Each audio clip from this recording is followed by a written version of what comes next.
It's a weird thing about me. If I ever do interviews for any sort of bonus features of, documentaries for movies and DVD stuff back in the day, I would always interview myself because I was always a bit weird about speaking to someone, I guess. I'd just stick a little sticker on the wall and just talk to that for some reason, because I have an issue with talking to people. I don't know why, but not always. But anyway. Ancestry Road was shot in 2023 and the film was fully edited by 2024, and we're releasing it in 2025. So it's been quite a long process for a film that was shot in 17 days, and the whole thing was mostly edited in under 6 months. Just before I had to submit the film recently to our distributor, because we're having a theatrical release in Australia later this year, and I had to submit the film to them, and I spent about 2 weeks totally finessing over every little possible thing to do with that movie. I think I watched it 6 times in 6 days, and I'd watch it, make a little change, make sure it's perfect, watch it again, start to finish, take notes, make little changes, watch it again and again and again. And you kind of get to a point, you kind of do obsess over it. I definitely obsessed over that film quite strongly, maybe too strongly in some bits. But to me, it's the perfect sort of edit now. It's the perfect mix, or as good as I can get it with my sort of, technology. And very, very proud of that film and looking forward to that film finally being released. It was, I think a lot of people thought, a lot of the, news people and stuff down in Tassie thought it was coming out last year. I never said that, but for some reason they jumped on it saying it's coming out like in a month or so. And that was like back in, September last year, which wasn't going to happen. But yeah, for some reason that story got out and they thought it was going to come out really soon. Maybe because we released the trailer, I guess, last year. That's probably why that happened.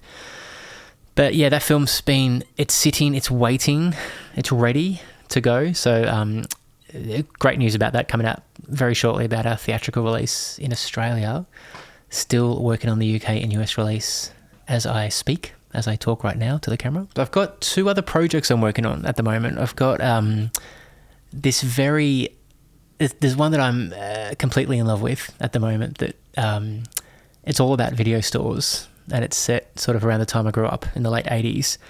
And it's a really crazy film. And there's lots of stuff in that movie.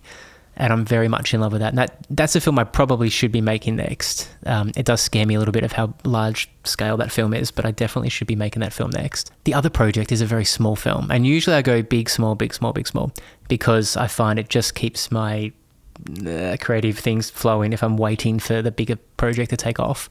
It's nice to make something just a little bit smaller in between, and very quickly. I like to, I don't want to shoot anything more than like 4 or 5 days, but try to make an entire feature film out of it. And I've got a really cool idea, which I've had for about 6 years, and I've just started working on that again. And it's exciting. It's definitely an original idea, very simple idea, and I love simple ideas that are really effective. Things we don't need to show the audience too much, but you can kind of tell them, which is a weird thing to do because with Dreams of Paper and Ink, we had to show everything. We couldn't really tell you what was going on with that film with dialogue, but this film is a lot to do with dialogue and how an actor can convince you that something is happening just from them saying it. And that's a really cool tool to have when you're making a film, I think, to just be able to, essentially capture the audience's imagination just by characters speaking about things that are happening off screen.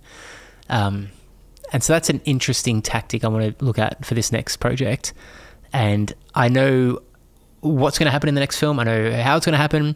I do not know who it's going to happen to. And that's where I'm stuck at the moment. I've got a whole lot of different ideas about who the film happens to. And some of them, might be a bit too cliched. Some might be a bit too in your face, and others might be a bit too bland. So it's difficult to figure out exactly who the characters will be, but I'm working on that. I was working on that this morning, actually. So trying to figure that all out. But that's definitely something I know we can shoot in about 4 or 5 days with a very limited budget, which is something I like to work with most of the time. And yeah, the Video Store movie, I almost said the name. It's on IMDb anyway, Video Galaxy. That's very large. So that will be, I guess Ancestry Road was reasonably large for me as a film. So if I do this other film in between, it might be a good sort of leeway, similar to what we did with Apocalyptic. That was a very small, contained movie that was really quick and easy to make. but still takes just as much effort and brain power to get it made, which is always the way to go, I guess. And with other things, I think Dreams of Paper and Ink is going to have a re-release very shortly. That's sort of going on a whole bunch of different streaming platforms. And I've had to go back and do a little cleanup on that film.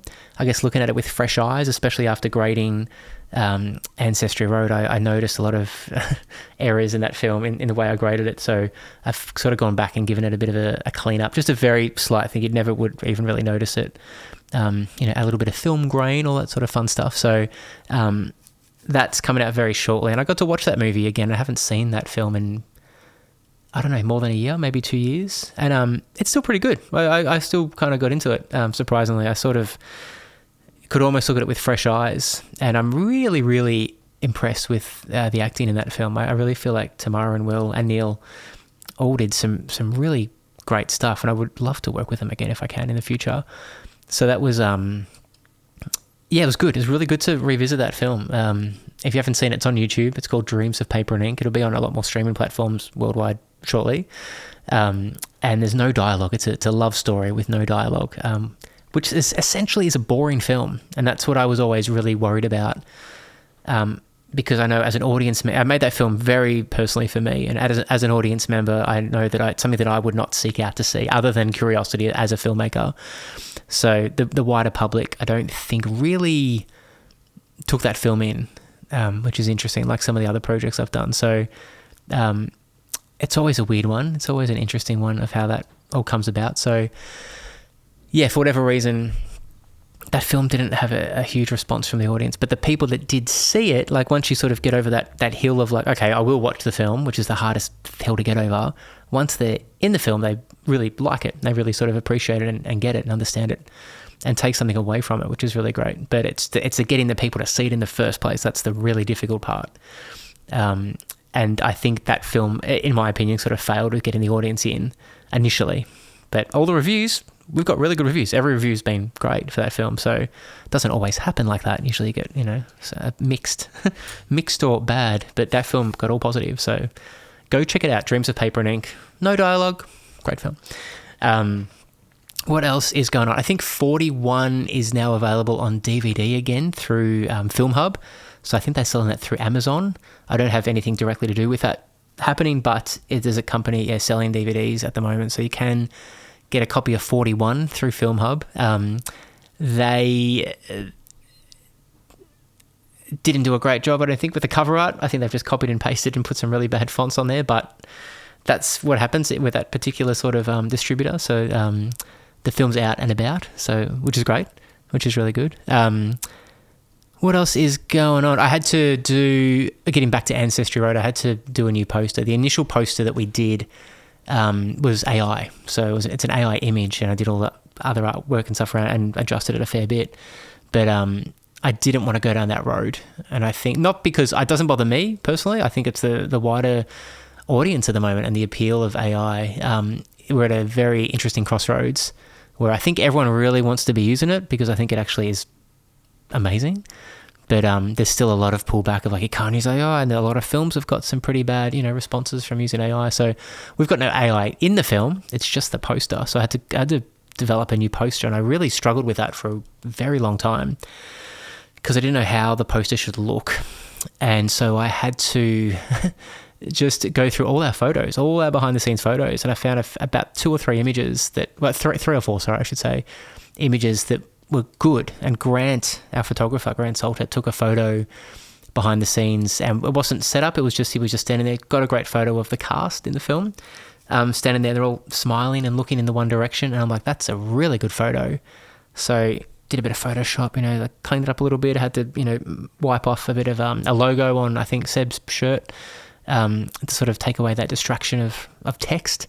And then we ended up, using some pictures and just sort of a really simple 2 images with a white sort of text box through the middle. And it works. I think it definitely works. I think we've had more bites with distributors internationally from that poster, which is interesting. I think people kind of know when it's an AI poster. I think you can subliminally sort of tell in your mind somehow, and that's what puts a lot of people out of it. That's not even released yet, that poster, funnily enough. So that'll be out on all the socials in March, I'm pretty sure, is when it's all happening. So it's coming up soon. But it's been an interesting time for me. The last couple of months I've been in a weird limbo world, I think, because I had to wait. I knew I had to wait for the release of Ancestry Road. I knew it was going to be, 6-7 months for it to all to kick in. And I'd finished the Video Galaxy script. So I was just in a waiting mode. And the kids, I got my 3 kids, amazing kids, are all starting school, and we're on holidays and all that sort of stuff. So I sort of just tried to focus mostly on them as much as I could. Still doing a couple of little side things, but and that was a really rewarding time, like the last 6 months, but also a very odd time. I felt very sort of stilted, sort of stuck in the moment. But I think it's a great moment to be stuck in. And there's obviously in the back of my mind, I'm like, I should be off, writing this or doing this, but I felt like I'd already done all that. All the work was sort of done. So I should really appreciate the time I've got with the kids while they're this little. So my youngest daughter started school yesterday, which was great. It was she's so ready. She just sort of ran off without a problem. Whereas at kinder, she had a few more issues of don't go, mum, don't go, dad, just wait with me, sort of thing. So that was really special, really sort of a special time. And I remember my first day of school. I remember it quite clearly. I remember the white sort of sun coming through the window at Blackburn Primary School, the school I went to. And the smell of my bag, my school bag, the plastic, the new plastic smell of the bag, and hanging it up, and my name was on the wall and the sticker, and my mum was there and she's helped me put my bag up. And I went into the classroom and a few other kids were, a bit scared and crying. And I'm like, I'm not going to cry. I'm not going to cry. I don't think I cried. Maybe I did. I don't think I did though. I remember one kid said he wasn't going to cry and did cry. And then a friend of mine, not that many years ago, told me that I apparently tried to kick him in the face or something. I have no memory of that happening. But what I do remember very clearly is eating lunch on my first day of school and getting the crusts off my bread and trying to impress my, the new kids in class, and putting the crusts of my sandwich up my nose, and they got stuck because I pulled the crust out and the remainder bread was still in the nostrils. And I remember I freaked. I could feel my heart going fast, and I was into that worrying sort of anxiety feeling. And that's when your memory switches on. I'm convinced that your memory switches on really strongly when you're worried about stuff. And so I got really worried, and I was trying to, I can't get it out. And then eventually I just blew my nose and they shot out, and I was like, and I was fine. But I remember it does very much feel like my memory loaded up, record this, remember this, don't do it again, shut down again. So I remember just little moments of my first day of school. But anyway, that's getting off the track completely. But I think school and all those milestones are very special and important to the people they're happening to. I guess, you might look at your friends and other people and you're like, it's just first day of school. I don't care too much. But then when it happens to you, it's very much like, oh wow, okay, now I get it. I see what's going on. And it's like anything in life, I guess. You really learn things when they actually happen to you directly, and everything inevitably does happen to you, and all the, you do get to see every flip side of every coin, and you do get to kind of wear other people's shoes throughout your life. So you do very much learn about all angles of life, which is a good thing, I think. So right now I've got these 2 mini projects happening. Ancestry Road is due out shortly, and Dreams of Paper and Ink will be coming out again at some point in the next couple of months. So busy working on that, I guess. I'm going to be mostly writing in the next over the next few months, trying to get some scripts sort of in ship shape, and also get some stuff written. And that's always a fun challenge, because you are creating something very quickly. And it's not the finished product. Sometimes I think maybe I should just be writing novels, because you're very close to the finished product if you're just writing. But it's just with a film, you're right at the beginning. You're the architect of the production. So it's there's still a long way to go. It's definitely just the first few pieces of that puzzle. So I enjoy it all. I love it all. I love the process. Always have. Always will love the process of filmmaking. I think it's very addictive. It is, like they say, it's an adult version of a kid's train set. You get to have all this hands-on stuff and build things, and it's great. So anyway, that's just some updates from me. Very quick video. This has probably gone for the last, 20 minutes, not even 20 minutes. So yeah, I'm going to be posting a few more things. Actually, before I do forget, I am working on a little documentary as well. I spent the last probably about 3 months transferring all my old mini DV tapes. I had about 200 tapes or something. I had to go through about 200 tapes, and I bought an old computer to transfer via Firewire onto the computer. These little mini DV cassettes and some high 8 tapes. Heaps of crazy footage, things I never even knew I had on tape, which is amazing. And so I transferred all of that across, and I've started making a documentary. I've put that completely on hold because I've had other things come up, and I genuinely actually just lost interest in that because I'd worked so long on it to get all the tapes transferred. That's 3 months of solid transferring. And when it was done, I'm like, well, I can't be bothered editing this now. And I had to make proxy files because apparently DaVinci and Premiere, I think, or maybe more DaVinci, has issues with AVI files or something. I had this whole weird thing happen. So I couldn't actually edit the direct footage that, the software. I can't remember what the software was that I used, but I was transferring some stuff, some sort of Magic DV software it's called. And so that was really weird to transfer it and then not be able to even use the file. So I had to do a whole proxy thing, which took a couple of days to transfer, 400 gigabytes, whatever it was, of footage across. So it's now a much smaller version. I did compression tests. I was kind of like, well, this is the original, looks like this. This is the compressed version. It looks very, very slightly blurrier. And I was a bit sort of worried that I didn't want to make it any blurrier, but I'd rather have the footage I can edit easily than not be able to access it at all. So lost that very, very, very small amount of quality in the tapes, but they're mini DV anyway, you're not going to even notice. So anyway, that's another project that I've been working on that I sort of forgot completely about. And I also just finished my edit together like a video for kids every year, like my kids, like a birthday video. So I film them all the time, constantly, and I just, at the end of just before their birthdays, I go through the whole year's worth of footage and chop it into little clips and you can look up, if you look up, Triggs, basically like the surname, you should be able to find them on YouTube. But they, I think I had about 70 hours of footage this year to go through for both the boys. And so that took about 2 weeks. I had to sort of go through all that and trim it down to eventually down to 2 hours and down to, 2.5 minutes or 3 minutes each.